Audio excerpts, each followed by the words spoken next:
Selamat pagi adik-adik semua, perkenalkan nama saya Desyukoa. Saya mahasiswa dari Universitas Nusa Cendana Kupang. Saya jurusan pendidikan ekonomi, sekarang saya sudah semester 6. Pada kesempatan ini saya akan menjelaskan materi tentang permintaan, penawaran pasar, dan harga pasar. Baik, apakah kalian pernah pergi ke pasar? Dan apa itu pasar? Oke, baik, mari kita bahas satu persatu. Pengertian pasar paling sederhana adalah tempat bertemunya antara penjual dan pembeli untuk melakukan transaksi.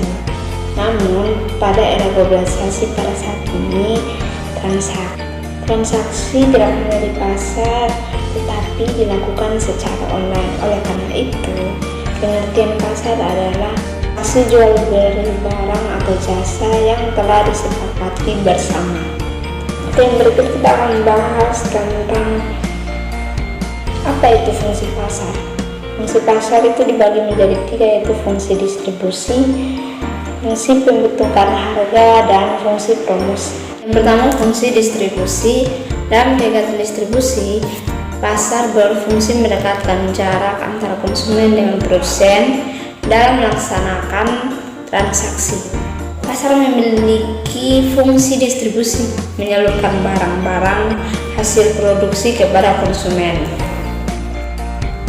Yang kedua, fungsi pembentukan harga. Sebelum terjadi transaksi jual beli, terlebih dahulu dilakukan tawar-menawar sehingga diperoleh kesepakatan harga antara penjual dan pembeli. Dalam proses tawar-menawar, itulah keinginan kedua belah pihak digabungkan untuk menentukan kesepakatan harga atau disebut dengan harga pasar. Yang ketiga, fungsi promosi. Pasar merupakan sarana paling tepat untuk ajang promosi, karena di pasar banyak dikunjungi para pembeli. Pelaksanaan promosi dapat dilakukan dengan berbagai cara, misalnya memasang spanduk, membagikan brosur, dan lain sebagainya. Berikut adalah macam-macam pasar. Macam-macam pasar menurut wujudnya dibagi menjadi 2, yaitu pasar konkret dan pasar abstrak. Pasar konkret yaitu pasar di mana barang yang diperjualbelikan benar-benar ada dan penjual dan pembeli bertemu langsung. Ciri-ciri dari pasar konkret yaitu transaksi yang dilakukan secara tunai. Setelah itu barang dapat dibawa ketika pembayaran transaksi itu terjadi. Yang ketiga, barang yang diperjualbelikan benar-benar ada atau nyata. Yang keempat, penjual dan pembeli bertemu langsung. Sedangkan yang kedua, pasar abstrak. Yang kedua, pasar abstrak. Pasar abstrak yaitu pasar di mana barang yang diperjualbelikan tidak tersedia secara langsung dan antara penjual dan pembeli tidak bertemu secara langsung. Ciri-ciri dari pasar abstrak yaitu yang pertama, penjual dan pembeli berada di tempat yang berbeda. Yang kedua, transaksi dilakukan oleh rasa saling percaya. Yang ketiga, barang yang diperjualbelikan tidak tersedia, hanya contoh atau gambar.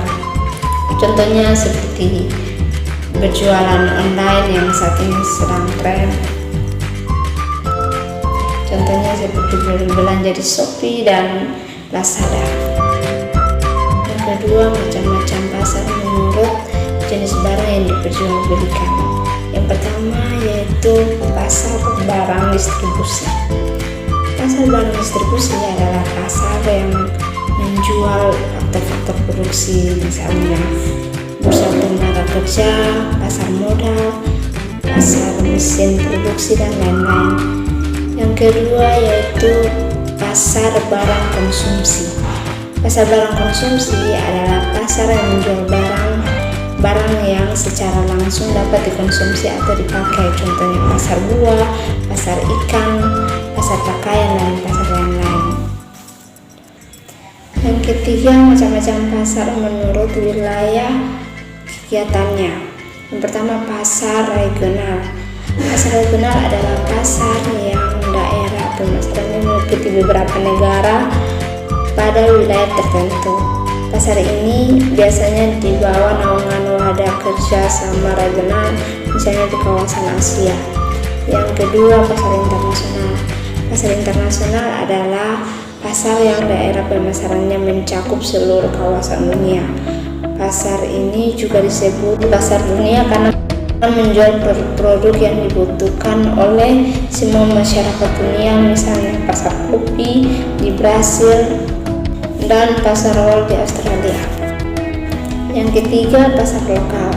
Pasar lokal adalah pasar yang daerah pemasarannya hanya meliputi daerah tertentu dan pada umumnya menawarkan barang yang dibutuhkan masyarakat di sekitarnya, misalnya pasar yang menyediakan berbagai jenis kain batik karena masyarakat di Solo dan sekitarnya banyak yang mengenakan batik. Yang terakhir, pasar nasional. Pasar nasional adalah pasar yang daerah pemasarannya meliputi wilayah satu negara. Pasar ini menjual barang-barang yang dibutuhkan oleh masyarakat negara tersebut. Berikut macam-macam pasar menurut waktu penyelenggaraannya. Baik, yang pertama itu pasar harian. Pasar harian adalah pasar yang dilakukan setiap hari. Contohnya pasar tradisional di lingkungan rumah yang menjual kebutuhan pokok sehari-hari. Pasar induk di Jakarta atau pasar impres. Yang kedua, pasar mingguan. Pasar mingguan adalah pasar yang dilakukan hanya setiap minggu sekali. Biasanya nama pasar ini diambil dari nama hari yang pelaksanaan. Contohnya pasar Senin, pasar Rabu, pasar Minggu. Contoh pasar mingguan yang ada di NTT, Daratan Timur, mungkin Amuban Timur, dan Flores Narikel.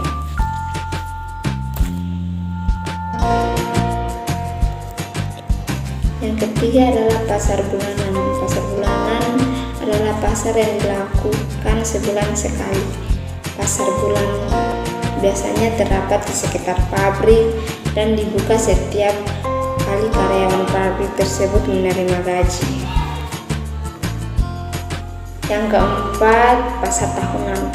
Pasar tahunan adalah pasar yang dilakukan setahun sekali. Pasar ini diselenggarakan berkaitan dengan acara atau kegiatan dan sering digunakan sebagai ajang pameran atau promosi.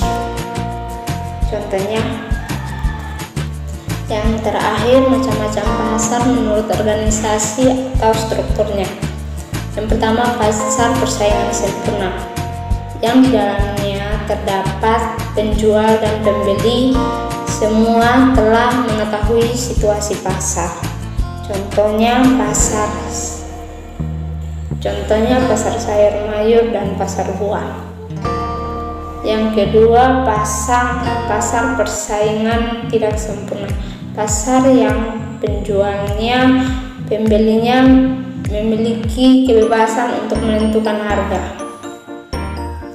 Baik, sekian dari materi kita pada hari ini. Sekian dan terima kasih.